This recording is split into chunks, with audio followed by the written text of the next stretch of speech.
दोस्तों, क्योंकि रिश्तों के भी रूप बदलते हैं। आज के एपिसोड में हमने देखा कि एपिसोड की शुरुआत में अंगद भारती को बताता है कि वह वृंदा वीरानी के साथ था। भारती अंगद से कहती है कि उसे पहले दिन से ही शक था, तो उसने उसकी भावना के साथ खिलवाड़ क्यों किया। भारती गुस्से से आग बबूला हो जाती है और चाकू उठा लेती है। अंगद भारती से कहता है कि वह खुद को नुकसान नहीं पहुंचाएगी, लेकिन भारती अंगद से कहती है कि वह उसे नहीं छोड़ेगी।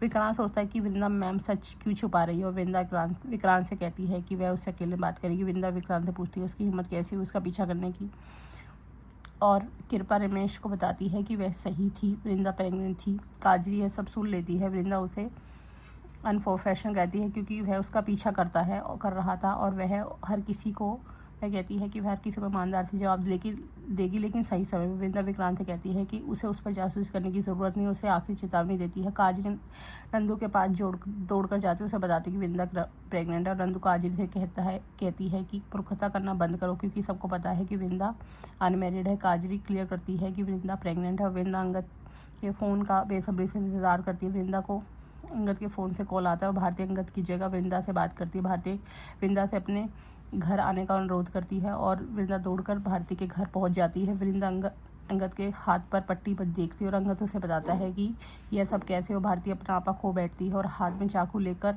उस पर हमला कर देती है। अंगद खुद को बचाने की कोशिश करता है, लेकिन भारती उसके हाथ में चाकू घोंप देती है। अंगद भारती से कहता है कि वह ठीक है, और भारती उसे पट्टी बांधने के लिए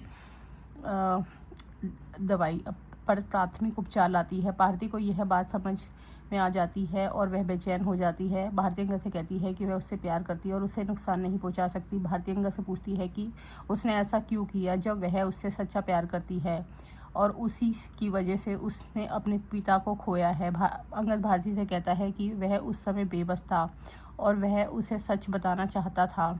अंगद भारती से कहता है कि वह मजदूरों की मदद करना चाहता है, क्योंकि कोई मजदूरों के नाम पर भारी नुकसान कर रहा है, और भारती को बताता है कि वह मिहिर वीरानी का बेटा है। अंगद भारती से कहता है कि उसे नहीं पता था कि वह उससे प्यार करने लगेगी, लेकिन वह पहले से शादीशुदा है और वह अच्छी दोस्त बनी रहेगी। अंगद भारती से कहता है कि उसने उससे प्यार नहीं किया और वह उसे सच बताने की बहुत कोशिश कर रहा था, लेकिन इसी दौरान वह आत्महत्या करने की कोशिश करने लगी। अंगद भारती से कहता है कि वह उसे सच बताना चाहता है, लेकिन उसे उसकी तरफ से कोई मौका नहीं मिला, इसलिए वह वृंदा की मां को फ़ोन करता है। अंगद मालती की तरफ से भारती से माफ़ी मांगता है, और वह बीकू दादा को भी यह सच बताने जाता है, लेकिन उसे दिल का दौरा पड़ जाता है। अंगद भारती को बताता है कि सिंदूर गलती से उसकी मांग में गिर गया था, और उनके बीच जो कुछ भी हुआ उसके लिए वह भारती से माफ़ी मांगता है। अंगद सारी जिम्मेदारी लेता है और उसे समझाता है कि वह उसका दिल नहीं तोड़ना चाहता था। अब आगे का एपिसोड जानने के लिए हमारे चैनल को लाइक और सब्सक्राइब कीजिए।